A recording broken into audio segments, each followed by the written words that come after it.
Hello and happy Wednesday afternoon live. My name is Betty Sakosha. I'm an independent Stampin' Up! Demonstrator and the team leader of the Power of Positive Inking. I normally am on live on Tuesday evening, but this week I had a previous conflict with my schedule, so I wasn't able to do it. So here I am, Wednesday afternoon. I hope you're joining me.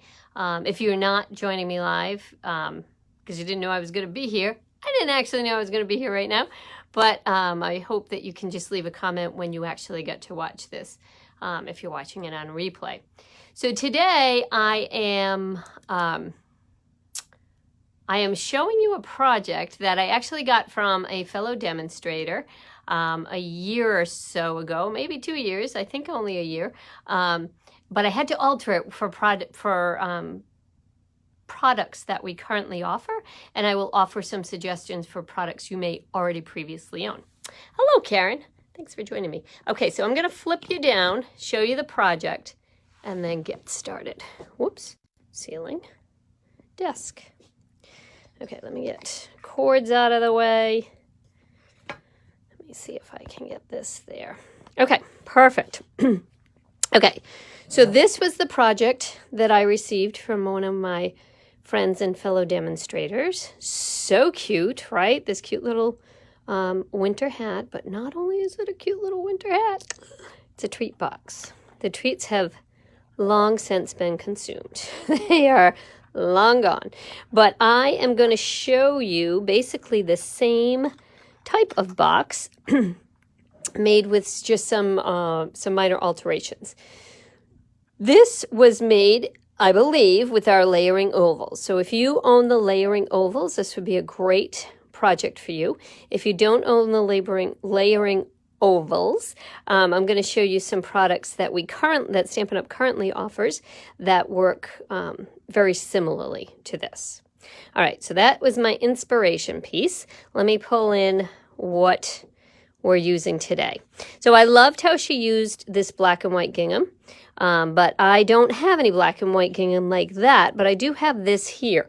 This comes from an amazing pack of paper called the Gingham Cottage 12 by 12 Designer Series paper. Now, there are 48 sheets in here, and they come in a lot of different colors. And they come in big gingham and baby gingham. So there's like yellow, orange, black and white, which is what I'm using here. The other side of it is the smaller black and white. I'm guessing that's Calypso. Calypso, it's got gray and black, so you could do something with that as well. It's got gray and white. You get the general idea. A lot of different paper. Hey, Tris! Thanks for joining me. Okay, some more black and white, but different black and white. Orange and white, pink and white, red and white, red and red, green and green. There's a lot of different choices in here, but here's the most amazing thing. This paper is normally $30. It is currently on sale for $18. It is so cheap, and you get 48 sheets. If you're a gingham fan, put that on your wish list, and not your wish list, because once it sells out, it's going to be gone. But get it on your order ASAP, because it likely will sell out, and it's a huge bargain. Okay, so back to what I was doing with this. As I told you, Stampin' Up! No longer offers the layering ovals. Big sigh. But we do offer something that has something similar, which is the Framed Florets Dies. It's a new product by Stampin' Up! It was just recently kind of pre-released, and it's in the upcoming spring catalog. And it's got these amazing, if you have followed me for a little while, you've seen I'm kind of obsessed with this, and I've done a lot of different kinds of cards with that. But it comes with some dies that are totally going to work for this project, as well as some other awesome things. So let me show you what we're doing here. So I previously cut out the, using this die here. This die here cuts out the inside, and then it cuts out an outside layering piece that I have set aside to use on something else. What else? I do not know yet, but I did not need that. So I just cut out 2 of the same piece here. And because it's designer series paper, I was actually able to run them through both at the same time. And then the next one that I'm going to cut out is with this frame here. Also from the Fitting Florets. What the heck is it called? Framed Florets Dies. So I'm using my baby shot and my baby boss. My mini cut and emboss machine is what I meant to call it. But I lovingly refer to it as the baby boss. Okay, so I'm just using some white paper. I am going to kind of stick it on just with a little bit of washi tape, just so that the edges stay where they're supposed to stay. And then I'm going to feed this through. The thing about the baby boss is it doesn't like to have everything go through at the same time. If you line all these up, it's a little persnickety about that. So just kind of alter it a little bit, and eventually it will grab. Eventually. If you're not live on camera, that is. Okay. And the bottom of this is, here, let me move my paper aside because my paper is not helping matters here. Whoops. Okay. One would have thought I would have pre-prepped this just in case this went poorly, but I didn't. Okay, so this is going through to the other side. Let me show you how this comes out and give you a little helpful hint. Okay, so the way this comes out the other end, you get this beautiful frame die as well as this oval die. I'm gonna peel off my washi tape. There we go. Now I've got this beautiful oval die, which is going to layer with my previously cut black gingham dies. But I just wanted to give you a little hint on this. If you have a well-loved embossing plate, as I do, sometimes these little pieces of small detailed pieces that come out of your dies get stuck on here, and it's a real pain to get them off. So what I do is that I just use an old credit card, old gift card, and just get off all that little paper poop. Okay, that's that. Let's put that aside. Let me put that aside.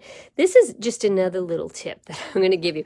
I was gifted this by someone, another one of my sweet downline, and it's actually an automotive piece, Pittsburgh Automotive, and it's apparently in an automotive shop. You would put all your nuts and bolts and that kind of thing in there, and they wouldn't fall out. It also works for crafting.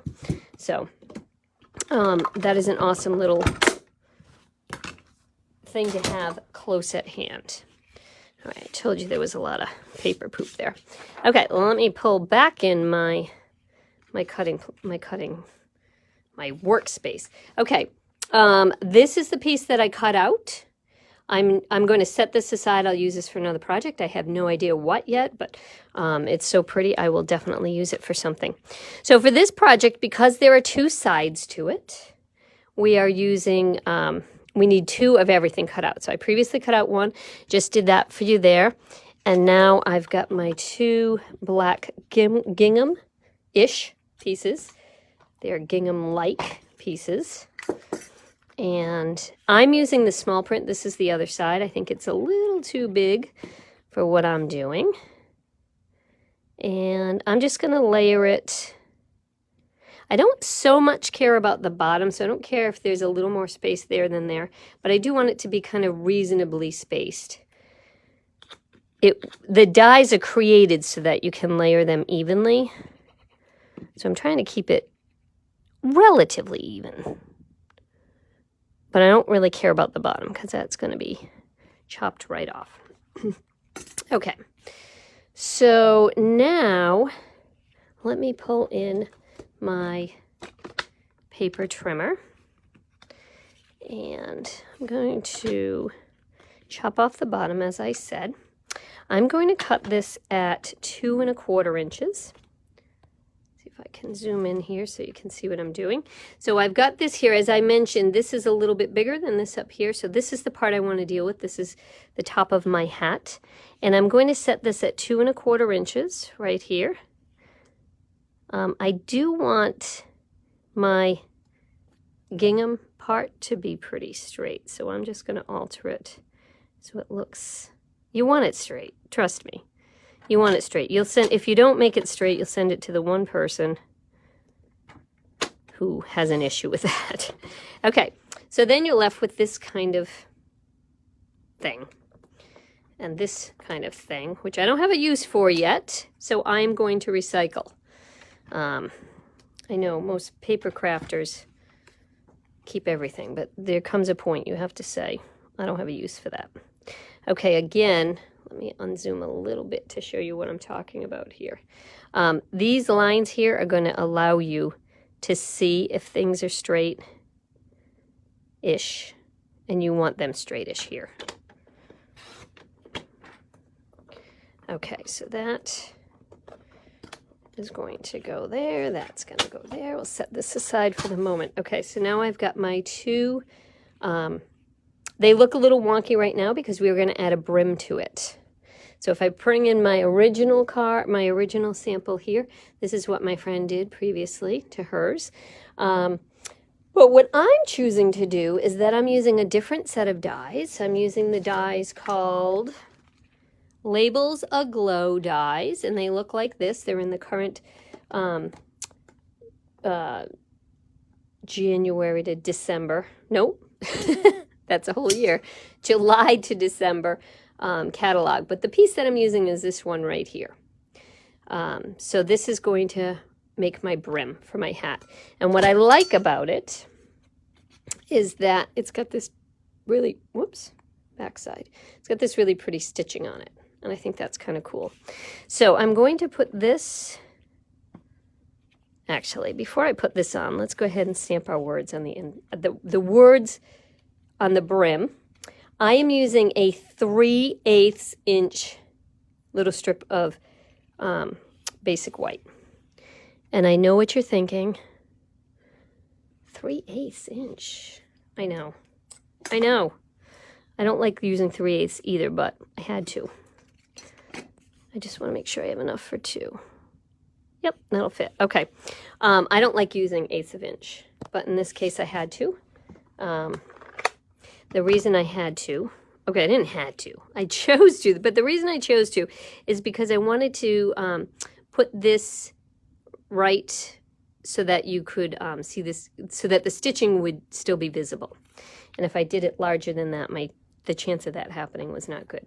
Okay, the stamp set that I'm using is called Framed and Festive. This is only available as supplies last. It's an awesome stamp set. It's a red rubber stamp set, 160888. Love it. But I'm using just the tiny little Merry Christmas. And if you don't have the stamp set, you likely have something very similar that has a tiny little greeting across it. Whew. Okay, it worked. All right, now I can add this to my brim. And I find that green glue is your friend when doing this because it gives you a little wiggle room if you don't put something down straight the first time. And it's going to go right off the edge. And I like to stamp it on here and then cut it off after the fact in case it doesn't come out. That's happened to all of you, I'm sure. If it hasn't, it will. Things go poorly, then you're just stuck, and you don't want that to happen once you die cut something out. Okay, so this is going to be the back. As I said, I need 2 of these because I'm doing a 3D object. This does give you a little wiggle time.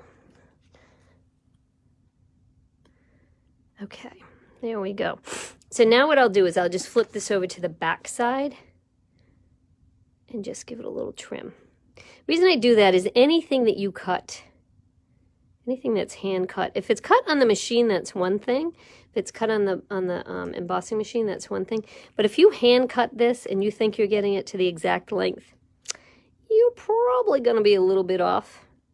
So by just putting the paper down, making it a little bit bigger, and going in with my scissors helps me to just not have to worry about that. Okay. So now I've got my brim. I'm going to put my glue along the bottom of my hat rather than on here so that I don't end up with glue on the outside. You could use, you definitely could use the Stampin' Seal Plus, but I like the glue because I like to flip it over and say, was I even close to the middle? But this glue allows me to have a little chance to move things around if I need to, which I needed to. I think it's pretty close. I'm going to go with that. Okay, so I'm going to do both sides. It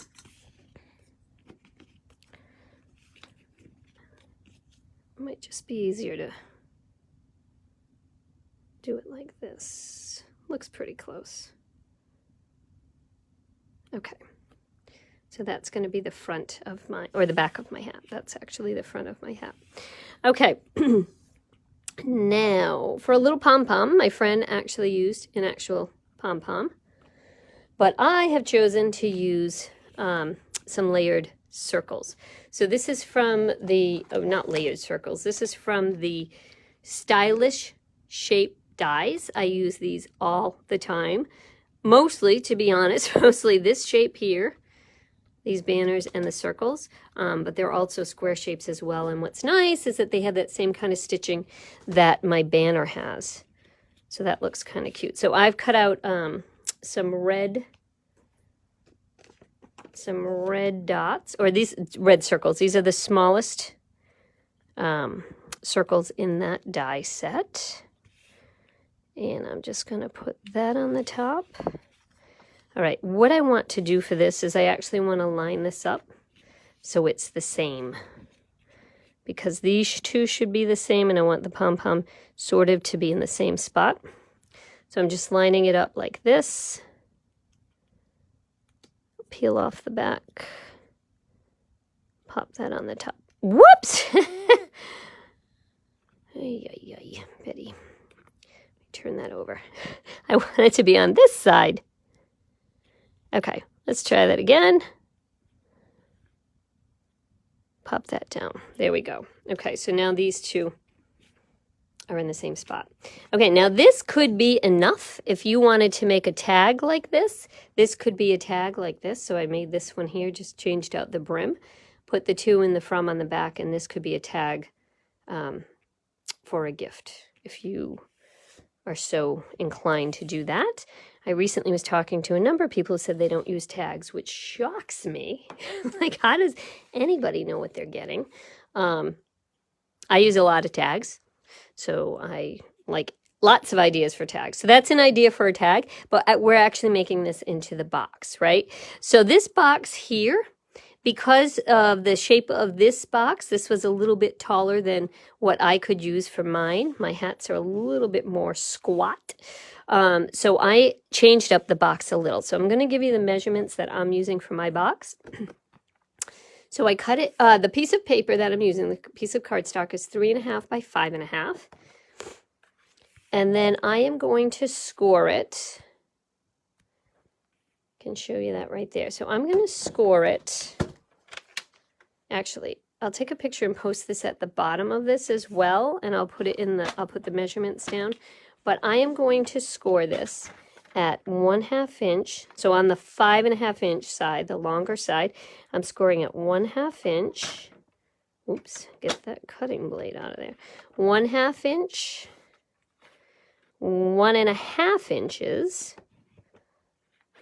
3 inches, and 4 inches. Hello, Chris. All sorts of people join me in the middle of the day, I guess. Okay, and then from the side, so this is now 3.5 inches wide. From either side, I'm going to do 1 inch. I'm not a fan of numbers, so anytime it's the same on both sides, I just flip it over and do the same measurement on the other side, which is 1 inch. Okay, so this is what we're left with. Done with that. Let's unzoom you here and give this a little cut. So I'm going to hold this down here. Actually, you probably need that a little closer. So what I'm doing now is that I'm just going to cut the box to the shape that we need it to be, right? So I'm starting at on the side that has the 1/2 inch, and I'm going to cut right down to the second score line. So I'm going right in here, and then I'm going to cut that side right off.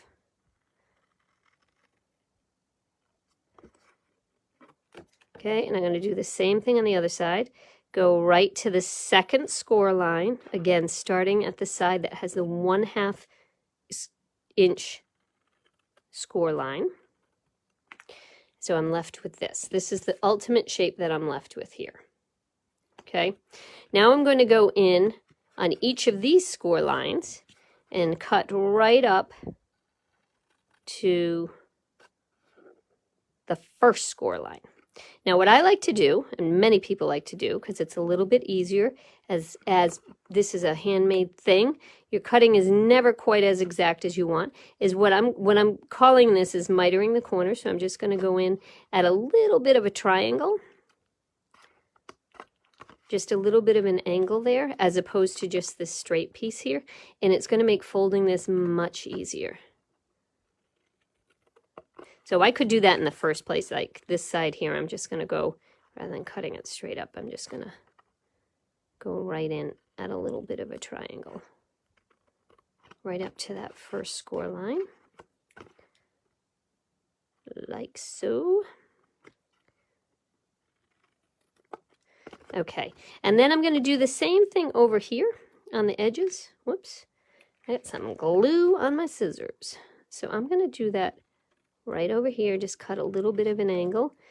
It's just going to help if you haven't cut this exact, which I hardly ever cut exact, so it's just going to help it to fold better. And then the last thing I'm going to do is, this is my little flap that's going to flap in, and I'm just going to cut that at a little bit of an angle. Again, allowing, it's just going to be much easier. Watch, I'll show you. Okay, so now here's my box. Here's how it's going to fold up, like so. So I'm going to put some, I'm going to use some Stampin' Seal, because I do not want to wait. Stampin' Seal Plus. Stampin' Seal Plus is a stronger, it's a stronger adhesive than Stampin' Seal. And because this is a box, you're definitely going to want to use your strongest adhesive. So if you had tear tape, that would work for this. Green glue will also work for this. I'm just, I don't want to take the time to hold it. Oh, here's a little helpful hint. One of my friends likes to use, whenever she uses her Stampin' Seal, she runs it on her silicone pad first, and it always works. Okay, so let me fold these inside, like so. Okay, and now this little guy, whoops. Okay, remember I said if you cut it, I can't fold this down because this is not exact, because I cut it and I didn't cut it exact, so that's all right. I'm just going to go in and give it a little trimmy trim. No one's going to care or notice.